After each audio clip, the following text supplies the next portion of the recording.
TD Ryan Unleashed is brought to you by Scott Diamond, your State Farm Insurance agent in DeKalb. Call 815-748-3101 or stop by at 2587 Sycamore Road, Suite D in DeKalb. Like a good neighbor, Scott Diamond and State Farm are there. Pizza Villa, pizza, pasta, sandwiches, and more at 824 West Lincoln Highway in DeKalb. Don't forget Kids Eat for Free on Thursday. For delivery or pickup, go to pizzavilla.com or call 815-758-8116. Elder Care Services of DeKalb. Safe, secure, and supported, helping you stay in home where you want to be. Call 815-758-6550 or stop in at 1701 East Lincoln Highway in DeKalb or on the web at ecsdekalb.org. My Insurance Guy in Sycamore covers Medicare to auto care and everything in between. Stop by at 204 South Main Street in Sycamore. Call 815-899-0950 or online at myinsuranceguy.com. Welcome into TD Ryan Unleashed, news podcast number 49. Again, big thanks to all our sponsors for allowing us to be here. Big thanks to my nephew, Michael Davis, getting us on the air. Big thanks to the Junction Eating Place. Join us at the Junction Eating Place at 816 West Lincoln Highway in DeKalb. Call ahead, 815-758-5441. They've resumed doing the buffets again, too. So Friday night, they got the fish, and they got Italian night, a chicken night. Check it out. Call ahead to find out, 758-5441. Also, don't forget, if you're looking for catering, anything from large to small, they can do it with Takis To Go of DeKalb. Again, TakisToGoDeKalb.com. That's TAKIS to go, DeKalb.com. Catering anything from large to small, from 6 people up to large groups. Give them a call, 815-739-7146. And, of course, joining us right now, the Oak Tree of the News Department, Dan Lynch. Dan just helped me as I didn't have a button pushed in to record this podcast. So we're glad that Dan is here. Thank you for that. And how you doing, my friend? I would love a Gyro right now. Oh, yeah. we were kids. There was a place on Milwaukee Avenue my brother used to take us to, and we all thought they were gyros. We call them. Let's go get a gyro over there. Okay. Whatever you call it. Takis really To Go. Yeah. Yeah. Hit me with 4 euros. There you go. And they do little mini gyros with the takeout, too. With that sauce. Yeah. I want to remind people on a podcast coming up here in 2 weeks, we're going to have Harlan Hawkins, which is a great name. Hard to forget that name. But Harlan is a Cortland man who keeps the Civil War vets' gravestones alive. Harlan is an amazing man. He's refurbished gravestones of nearly 4 dozen veterans who were buried in DeKalb County. His work is a reason many names can be read with cemeteries when they visit. They're just a tremendous guy. He's the Sycamore camp of the Sons of the Union Veterans of the Civil War, and he began his efforts in 2023. He did about 10 tombstones at a time.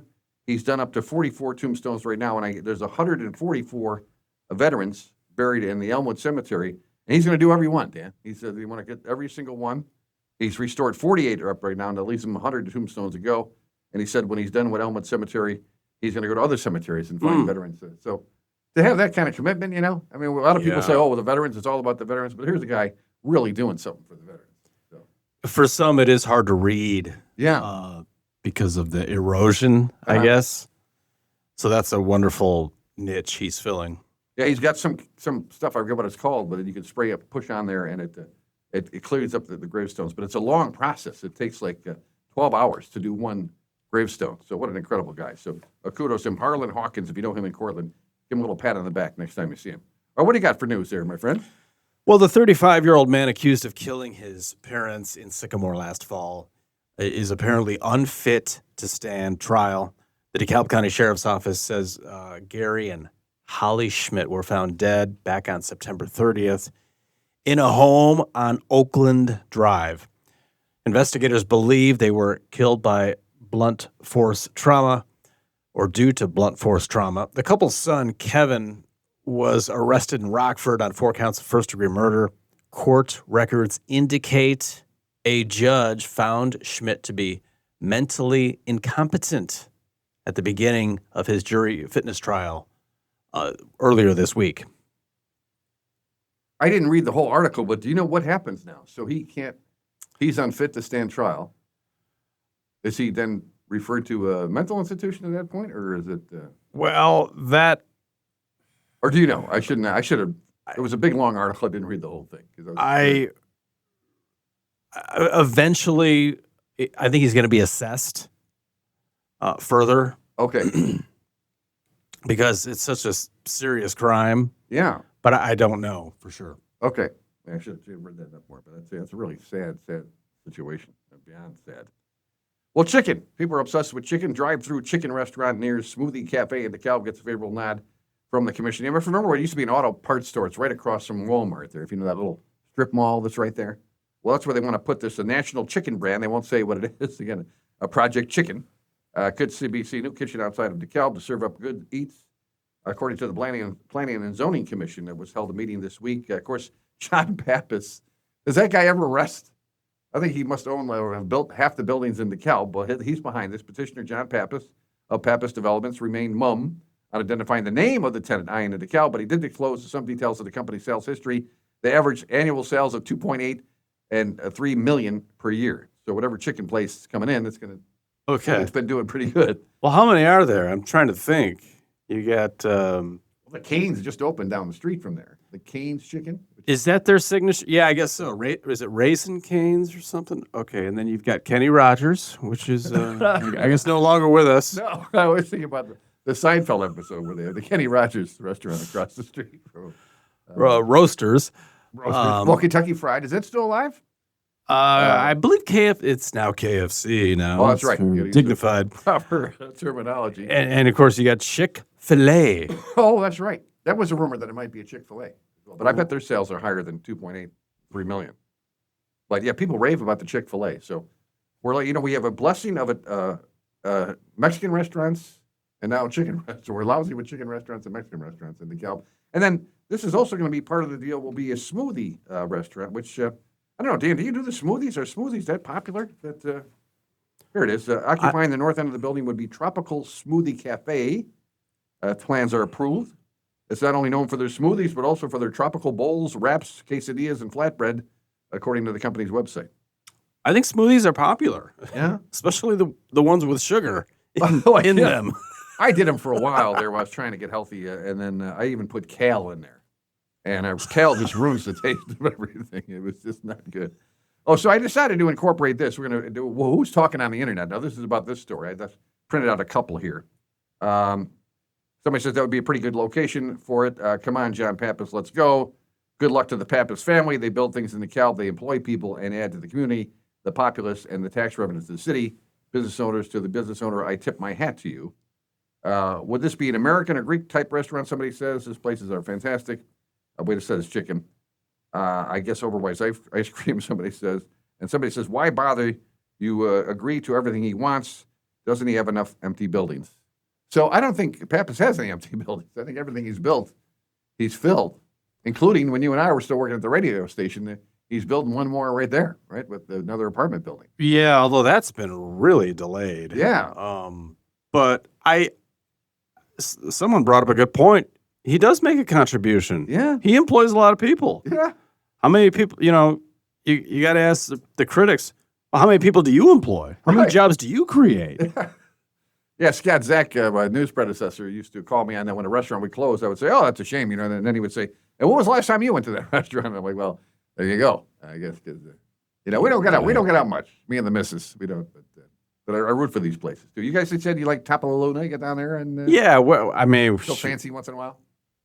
Yeah, we Pizza Villa or Culver's. I mean, with all the kids, yeah. I mean, it's easy to go get a bag of burgers. There you go. All right. What do you got for news? A DeKalb man is facing multiple charges in Ogle County. The Ogle County Sheriff's Office reports just after midnight on May 18th, deputies conducted a traffic stop. This was at Route 64 and I-39. After investigation, 43-year-old Christopher S. Robinson of DeKalb was placed under arrest for DUI alcohol, also charged with aggravated unlawful use of a weapon and child endangerment. He was taken to Ogle County Jail. He was also cited for speeding and with a DUI concentration greater than .08.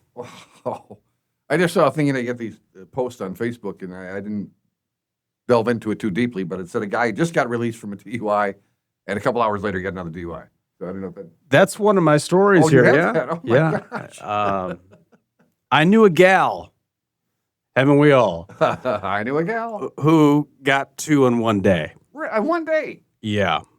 Because I heard of one where a couple got pulled over, so the wife got arrested for the DUI, the husband, they got their car home, and he brought the car back to the police station, and he got arrested at the police station trying to pick up his wife because he was drunk too.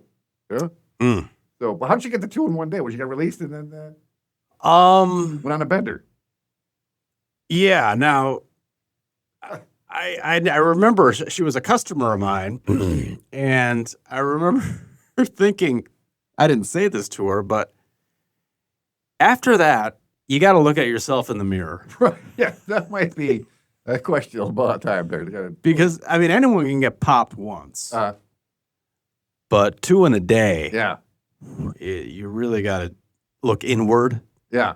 Yeah, we And- talked to our friends from the Alano group here. It's a local group that helps support people that are going through the 12-step program, and they talked about that. They're bottoming out. I asked the 2 people we were talking to about, you reach a point. This guy, he didn't mind us telling us, it was in Rochelle. Was it Rochelle they lived in? His mom was a nurse in Rochelle, so he gets taken in on a drug overdose. And who was there at the nurse to take him into the emergency room but his mom? Oh. And then he had an uncle who was a police officer, and he said that he got arrested for trying to buy drugs. And who got arrested him? It was his uncle. His uncle arrested him. So he said that was when he reached his bottom point there. Well, not bad enough with the mom seeing at the hospital, but then his uncle arrested him.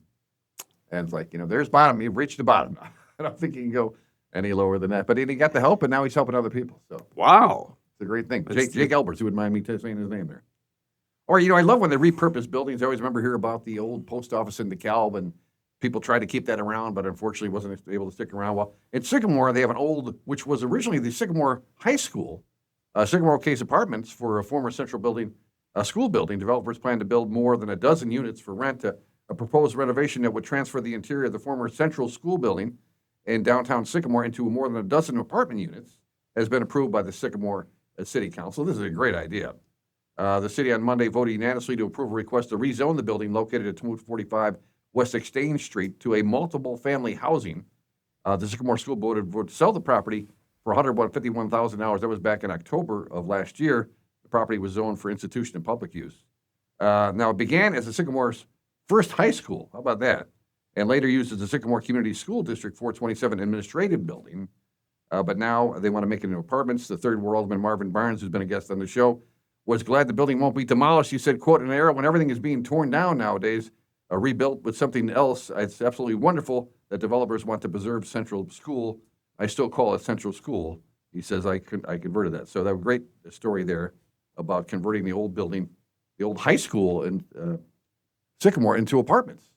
My wife comes from a family of 10 kids, and her plan, her and one of her sisters, was to buy an old school and make it into apartments for the 10 siblings. Because you already got the bathroom facilities, everything pretty much set up there. Right. And plus you'd have your own gymnasium. Think about some of the positives you'd have there. The cafeteria, you're all set up with food and everything too. So they never did it, but one of the towns that my sister-in-law lives in, somebody has converted an old school into A dwelling. yeah. I've seen church. You'll see an old church for sale. There's one right over by the police station in DeKalb. You ever see it's got purple doors? They painted the doors purple. Oh, really? Yeah, that's somebody's house now. Okay. Yeah, because I looked at a church that was for sale, and it had a dwelling. Did you really? A little apartment, but I thought, well, I could give sermons every Sunday. No one would be there. Yeah, are you a religious man? Would you have any problems with living in a former church? Is that sacrilegious at all? No, I wanted that great atrium room for like basketball. Okay. There you go. And I live in the apartment, and you have all this space. When I went to Queen of All Saints, I was on the 8th grade basketball team. We played St. John Prebuff. I never understood what the Prebuff was. Oh, Brebuff, yeah. Brebuff? He was a Jesuit, a French. Yeah, you know everything. So what is that? So where did the Rebuff come from? Is that the name of the group that he Brebuff? was in? Okay. Well, he was a Jesuit priest from France who had a brutal death. He was a martyr. Oh, really? Okay. But there's a big school in Indianapolis, Brebuff Jesuit. Oh, wow. So you went to where? I went to Queen of All Saints, but we played St. John Brebuff. And when we went there, their gymnasium was in the basement. And the basement was about 10 feet, had a 10-feet ceiling. So you had all your shots had to be line drives. And, of course, there was no space behind the basket, so you would really run into the wall. And they didn't have any padding then. It was before they had any kind of padding. So you had a brick wall right where the out of bounds was. But that really was old school. Yeah, and I just remember the low ceiling, trying to play basketball with that ceiling. All right, what do you got there? A DeKalb man was caught walking with a loaded pistol. This was near a playground, an open to the public playground within University Village complex in DeKalb. Police say on May 8th, 3:45 in the afternoon, they received a tip claiming a male was armed near 820 North Annie Glidden. Police say the accused was walking with a female and a child. Upon investigating, police say a handgun fell to the ground when they cuffed 33-year-old Alan C. Evans. The pistol had 14 rounds, including 1 round in the chamber. Oh, my gosh. Evans is now facing 4 charges, including possession with no FOID or no CCL. He told police he had the gun for protection. So here he's going to go out with the wife and the baby, and oh, wait, let me grab my gun. Let me make sure I put 14 rounds in there before I head out. Jeez. Yeah, and who knows how much training he had. Oh, that's scary stuff right there. I was listening to the news, and I don't know where it happened, somewhere here in the suburbs, and a human resource officer went to the bathroom and left his gun in the bathroom. So, of course, one of the kids found the gun, and I forget what the kid didn't turn it right in. I forget. So the kid's being charged with something. But Becky and I were talking about, here you're a school resource officer. I don't know. Obviously when nature calls, you got to do that. But you would think you'd be aware. I guess with the belt, you got to take everything off. I don't know how that works. But the thing that this guy left his gun in the bathroom. Well, my guess is you got a mulligan.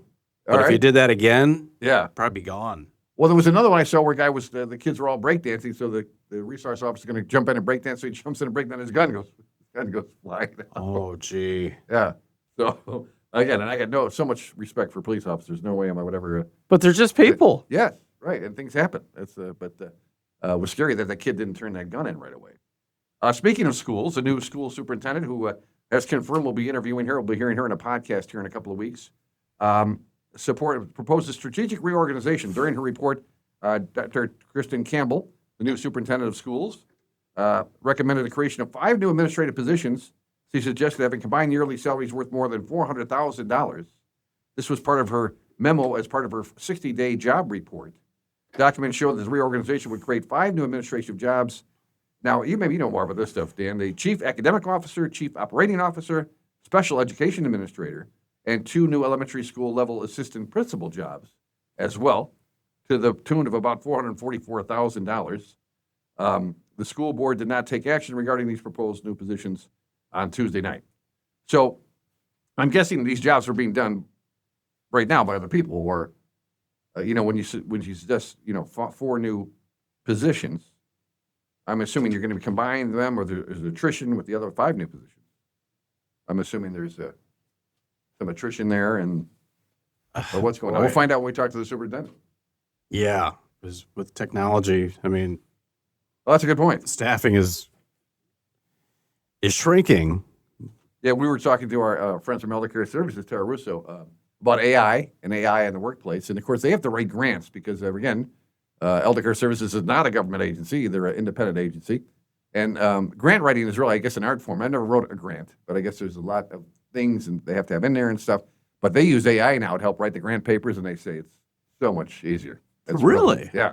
Okay. And as efficient, if not more so, because they didn't always get everything in there. And so I don't like AI, but it was neat to see there's a practical way somebody's using it. Well, yeah, or maybe it's a good starting point. Yeah. For that, and then you tweak it. Well, when I do these interviews, and if you ever do the Google search, you get the AI thing first. And I've learned not to use it, although it's all broken down into bullet points. I love how they do it. But 4 or 5 of them I did, the information was wrong. And the people go, that's wrong, and that's not right. I had a couple of wrestlers on here. They had the wrestling team wrong, and they had the members of the wrestling team. So I learned not to trust AI, at least for doing interviews, Right. A lot of errors. A lot of errors, yeah. At least right now. Yeah. And I want to mention this, we had this for a couple of weeks, but the DeKalb City Council approved funding for the repairs at Barb City Manor to consider the city's investment in the historic structure serving the aging in our community. Barb City Manor, which operates an independent retirement center at 680 H Boulevard, requests $100,000 to replace limestone caps on the building's parapet walls, deteriorating exterior doors, and several boiler valves. Request was approved. The city owns the historic former hospital building and has committed $50,000 annually to preserve it through its 10-year lease program, Barb City Manor. Modernization of the third, essential repairs, the boiler system. Boy, I know that's a lot of money, and the parking lot replacement as well. But I'm glad that Barb City Manor continues. We used to go there all the time at the radio station and talking to the people that live there, and it's a great senior community. You know, they really love Okay. each other. They all look out for each other, and it's such a great old building. Two of Becky's kids were born in that hospital. So Wow. And it's a big building. Yeah. I mean, from the street, it looks, deceptive. It is. yeah, because It's kind of set back there, and right. So was that a big addition they put on, or I don't do you know. recall? No, Or is that all original? It's a classic old building, yeah. it really is. And also want to mention again, I'm going to be in one of our future podcasts. Mrs. Illinois, DeKalb woman named Mrs. Illinois, Alicia Gonzalez Giraldo. She's a certified end-of-life doula and a grief counselor. Now, do you know about that? I was talking to Becky about it, my wife, and she knew what a baby doula, right? A baby doula delivers the baby, kind of like a midwife, I guess. Kind of, yeah. They kind of coach up the young couple during the labor process, and Okay. maybe a baby's breach. A doula can help a pregnant lady, through I don't know what, but Okay. to have flip the baby. All right. Actually, I never heard that. I didn't know that. Oh, that was just one of my novels where they had to flip the baby. She's 26 years old from DeKalb, crowned Mrs. Illinois 2026. During her reign, Gonzalez Giraldo plans to engage in volunteer work and community outreach. So this isn't like your normal beauty pageant here. She was in one at age 12. She competed for the state runner-up to the national pageant for the National American Miss pageant. She works as a certified endodoula. We mentioned that, the bereavement counselor there. It's not a traditional pageant. She said it's based off the work you get and do for the community, trying to make community impact. Local organizers, she's helped organize the Juneteenth Community Festival. She also hosted free financial literacy workshops on the basics of budgeting. So again, we'll have her on, but it's not your, there's no bathing suit competition. There's no talent competition. It's all about what you do for the community. Mm. Gonzalez said to claim the title of Miss United States of United America would hit home on a personal level for her as well. So we'll talk to her and find out what that's all about. But I never knew Mrs. America what that was all about. But there we have it. Mm. It's not really a competition, with the swimsuits and all that stuff. Yeah, those have kind of gone away. I think they have. I think. I think. Do you remember watching those as Oh, a yes. kid on TV?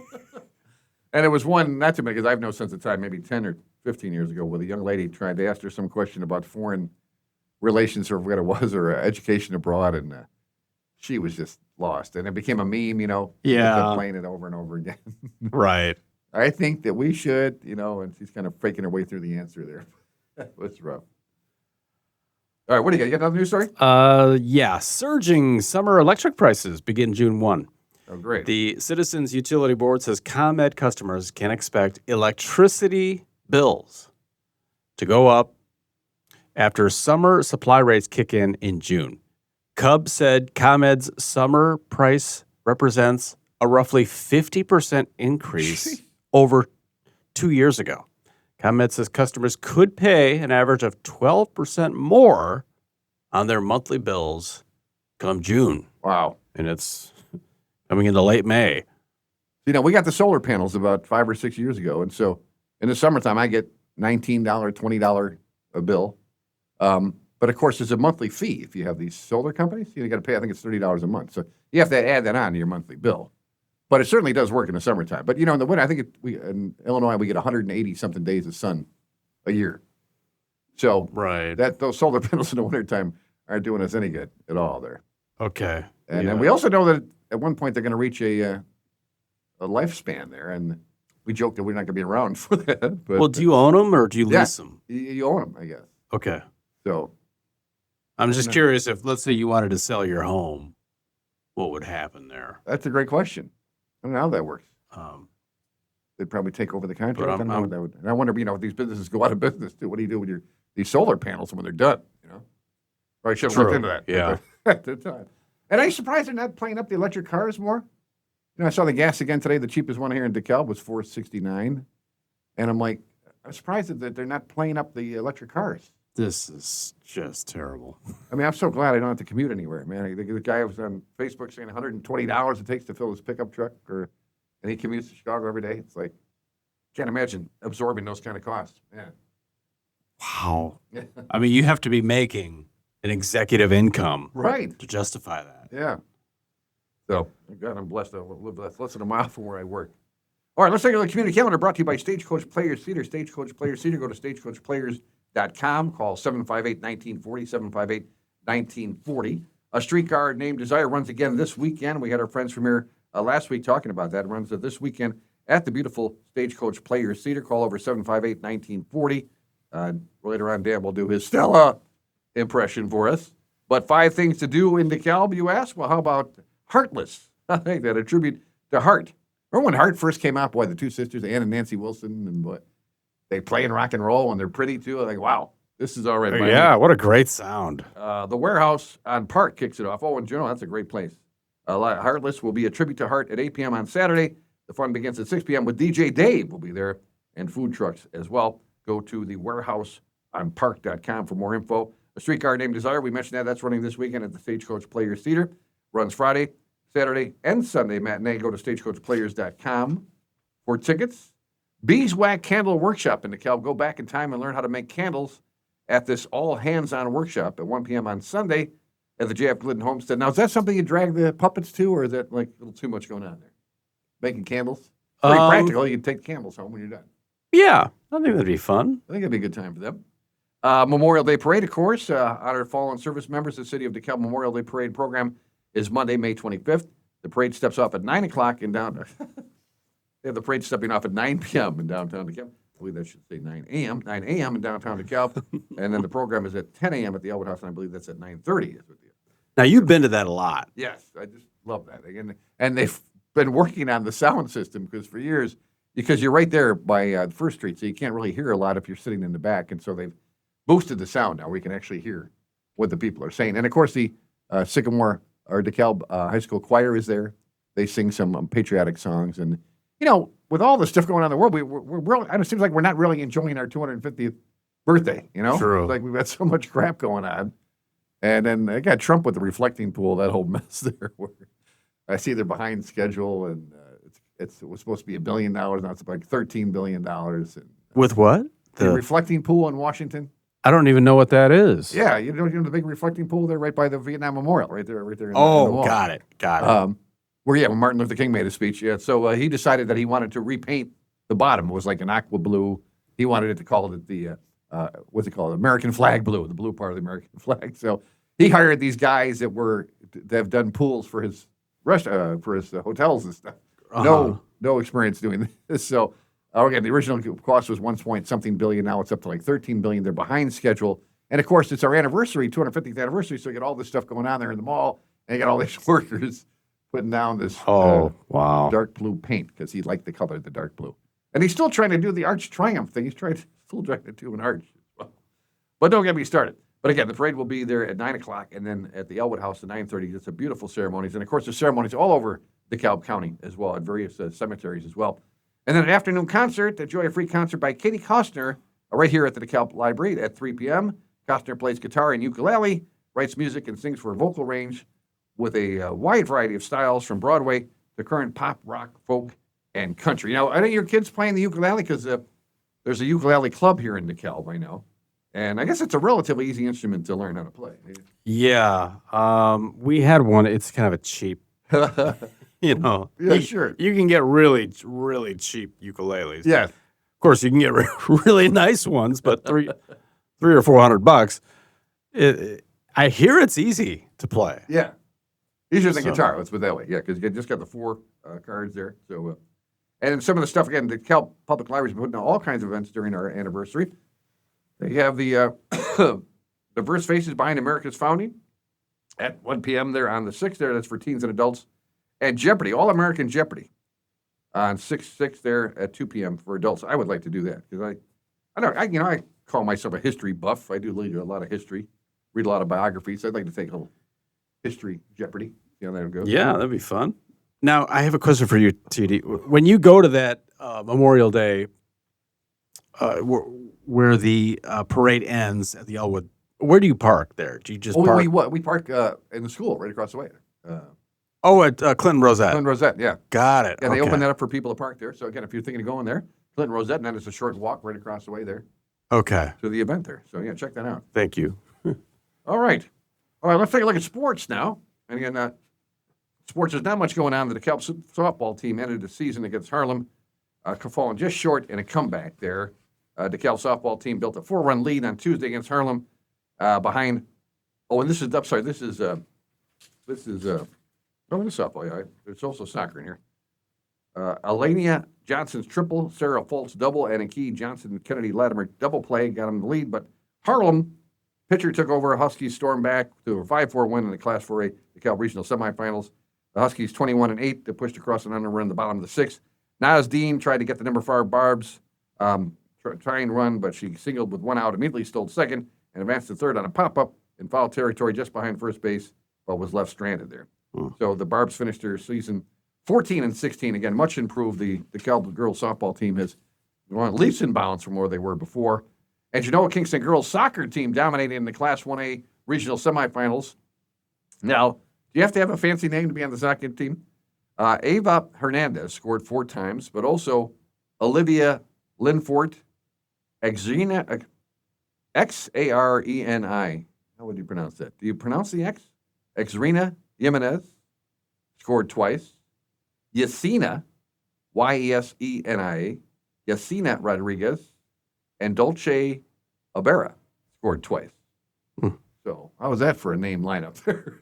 An announcer's nightmare there. But congratulations to Genoa Kingston. And the Sycamore girls sophomore team in Class 2A semifinals. Izzy Sigretti had 4 goals and 2 assists for the Spartans. Martin Goucher scored twice, and Eddie Rodriguez added a goal as well. So good way to go there. Now, the kids playing soccer, I think I've asked you that before. They big on the soccer? They have not played soccer. No, okay. They have not. Soccer's fun, though. I mean, they played soccer with their buddies, like at parties and stuff, but not. Well, you remember you and I you'd have a pickup baseball game in the neighborhood, but now it's pickup soccer games. I see you pick up soccer games. Yeah, and soccer's fun. I mean, it's a fun sport to play. I wish I would have played more when I was younger. And an upcoming podcast, there's a gentleman you probably know, Dan, because I thought it was a woman, Shannon Marbut, who is a sensei.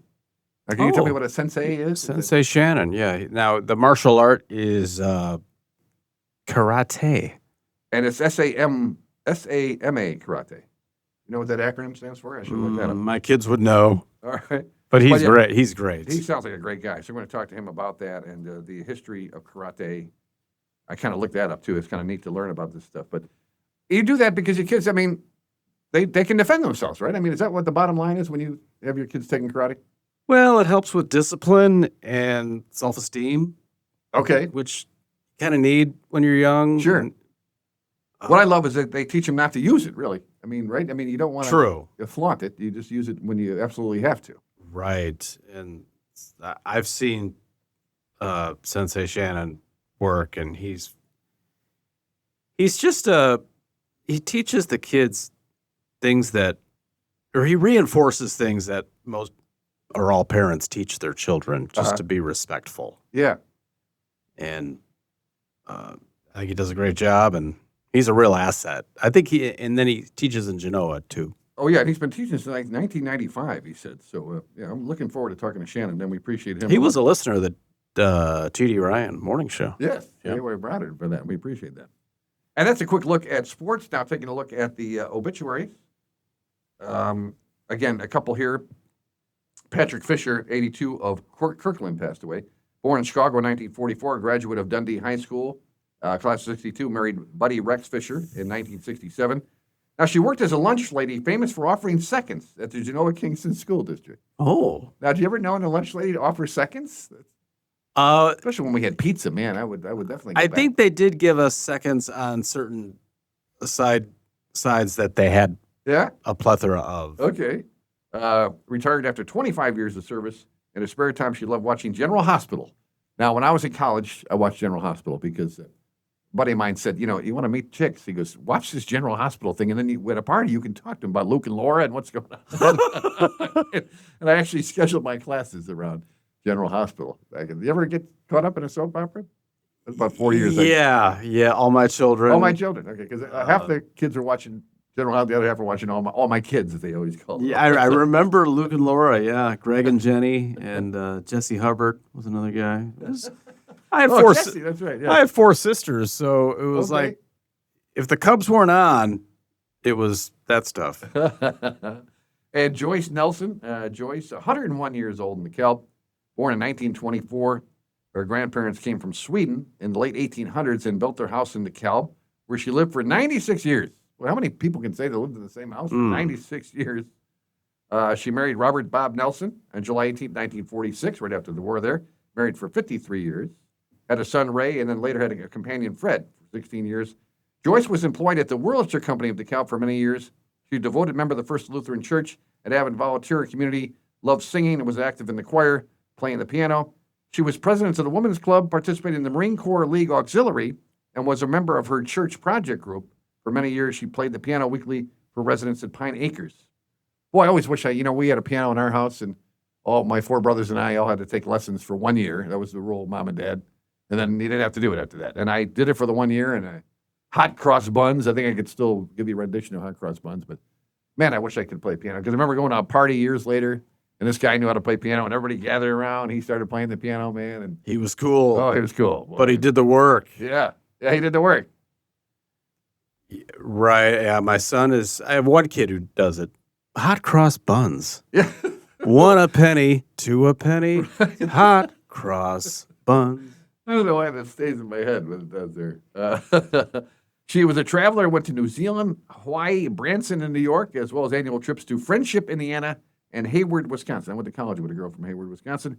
Her favorite holiday was Christmas. She delighted in decorating and hosting parties as well. Those who knew Joyce remember her always having a smile on her face and a positive outlook about everything she did in life. You know, and there are positive people, you know.